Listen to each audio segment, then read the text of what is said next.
Good morning student आज हम lesson number 6 लोकतांत्रिक व्यवस्था का संकट पढ़ रहे हैं। कल हमने आपातकाल के बारे में पढ़ा। 1976 की रेल हड़ताल, आपातकाल, गुजरात आंदोलन, बिहार आंदोलन के बारे में पढ़ा। तो आपातकाल से हमारे देश में क्या सबक मिला, उसके क्या परिणाम लिखे। देखिए, आपातकाल से भारतीय लोकतंत्र की ताकत और कमजोरियाँ जो हैं उजागर हो गई।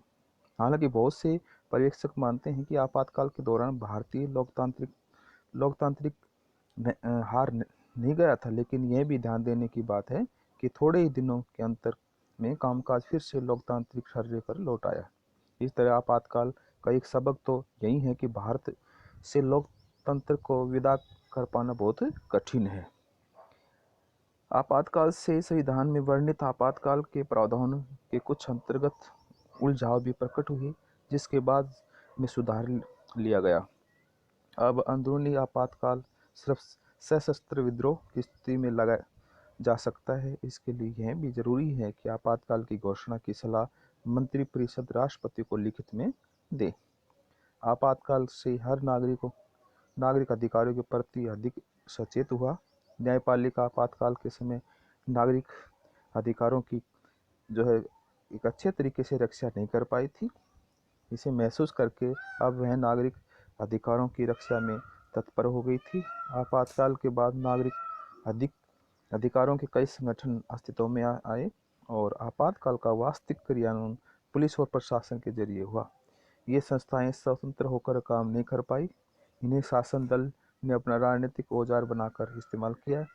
शाह कमीशन की रिपोर्ट के अनुसार पुलिस और प्रशासन राजनीतिक दबाव की चपेट में आ गए और यह समस्या आपातकाल के बाद भी खत्म नहीं। सरकार के इस फैसले से विरोध आंदोलन जो है रुक गया और हड़तालों पर रोक लगा दी गई। अनेक विपक्षी नेताओं को जेल में डाल दिया गया। राजनीतिक माहौल में तनाव बढ़ गया और आपातकालिक प्रभावों के अंतर्गत प्राप्त अन्य शक्तियों पर अमल करते हुए सरकार ने प्रेस की आज़ादी पर रोक लगा दी, अर्थात प्रेस को भी अपने स्वतंत्र नहीं रहने दिया। समाचार पत्रों को कहा गया कि कुछ भी छापने से पहले अनुमति लेनी जरूरी है। इसे प्रेस सेंसरशिप के नाम से जाना जाता है। सामाजिक और सांप्रदायिक गड़बड़ी की आशंका के मद्देनजर के सरकार ने राष्ट्रीय स्वयंसेवक आरएसएस और जमाते इस्लामी पर प्रतिबंध लगा दिया। धरना प्रदर्शन और हड़ताल की भी अनुमति नहीं दी गई। सबसे बड़ी बात ये हुई कि आपातकालिक प्रभावों के अंतर्गत नागरिकों के विभिन्न मौलिक अधिकार निष्प्रभावी हो गए।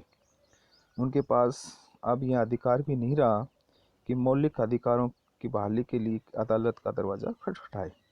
सरकार ने निवारक नज़रबंदी का बड़े पैमाने पर इस्तेमाल किया, अर्थात लोगों को नज़रबंद कर दिया गया।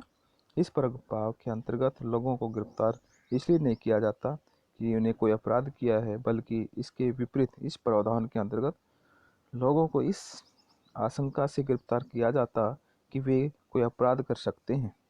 सरकार ने आपातकाल के दौरान निवारक नज़रबंदी अधिनियमों का प्रयोग करके बड़े पैमाने पर गिरफ्तारियों की। जिन राजनीतिक कार्यकर्ताओं को गिरफ्तार किया गया वे बंदी प्रत्यक्षीकरण याचिका का सहारा लेकर अपनी गिरफ्तारी को चुनौती भी नहीं दे सकते थे। गिरफ्तार लोगों अथवा उनके पक्ष से किन्हीं और ने उच्च न्यायालय और सर्वोच्च न्यायालय में कई मामले दायर किए, लेकिन सरकार का कहना था कि गिरफ्तार लोगों की गिरफ्तारी का कारण बताना बहुत कतई जरूरी नहीं है। अनेक उच्च न्यायालयों ने फैसला दिया कि आपातकाल की घोषणा के बावजूद अदालत किसी व्यक्ति द्वारा दायर की गई ऐसी बंदी प्रत्यक्षीकरण याचिका को विचार के लिए सही स्वीकार कर सकती है जिसमें उसने अपनी गिरफ्तारी को चुनौती दी। 1976 के अप्रैल माह में सर्वोच्च न्यायालय की संविधान पीठ ने उच्च न्यायालय का फैसले को उलट दिया और सरकार की दलील मान ली। इसका आशय यह था कि सरकार आपातकाल के दौरान नागरिकों से जीवन और आज़ादी का अधिकार वापस ले सकती है। सर्वोच्च न्यायालय के इस फैसले से नागरिकों के लिए अदालत के दरवाजे बंद हो गए। इस फैसले को सर्वोच्च न्यायालय के सर्वाधिक विवादास्पद फैसलों में से एक माना गया। आपातकाल की जो खिलाफत और प्रतिरोध की नई घटनाएं घटी, पहली लहर में जो राजनीतिक कार्यकर्ता गिरफ्तारी से बच गए थे वे भूमिगत हो गए और उन्होंने सरकार के खिलाफ मुहिम चलाई। इंडियन एक्सप्रेस और स्टेट्समैन और जैसे अखबारों ने प्रेस पर लगी सेंसरशिप का विरोध किया। जिन समाचारों को छापने के लिए रोका जाता, उसी जगह से ये अखबार खाली छोड़ देते। सेमिनार और मेनस्ट्रीम जैसी पत्रिकाओं ने सेंसरशिप के आगे घुटने टेकने की जगह बंद होना मुनासिब समझा। सेंसरशिप को जो धत्ता बताते हुए गुपचुप तरीके से अनेक न्यूज़ लेटर और लीफलेट्स निकले। पद्म भूषण से सम्मानित कन्नड़ लेखक शिवम कारात और पद्मश्री सम्मानित हिंदी लेखक मणिश्वरनाथ रेणु ने लोकतंत्र के दामन विरोध में अपनी अपनी जो पदवी है वो लौटा दी। बहरहाल मुखालफत और प्रतिरोध के इस इतने प्रकट कदम कुछ ही लोगों ने उठाई। संसद ने संविधान के सामने कई नई चुनौतियां खड़ी कर दी। इंदिरा गांधी के मामले में इलाहाबाद उच्च न्यायालय के फैसले की पृष्ठभूमि में संविधान में संशोधन हुआ। इस संशोधन के द्वारा प्रावधान किया गया कि प्रधानमंत्री, राष्ट्रपति और उपराष्ट्रपति पद के निर्वाचन और अदालत में चुनौती नहीं दी जा सकती। क्या किया गया? इंदिरा गांधी के मामले में इलाहाबाद उच्च न्यायालय के फैसले की पृष्ठभूमि में संविधान में संशोधन हुआ। इस संशोधन के द्वारा प्रावधान किया गया कि प्रधानमंत्री, राष्ट्रपति और उपराष्ट्रपति पद के निर्वाचन को अदालत में चुनौती नहीं दी जा सकती। आपातकाल के दौरान ही संविधान का 42वां संशोधन पारित हुआ। आप पढ़ चुके हैं कि इस संशोधन के जरिए संविधान के अनेक हिस्से में बदलाव किए गए।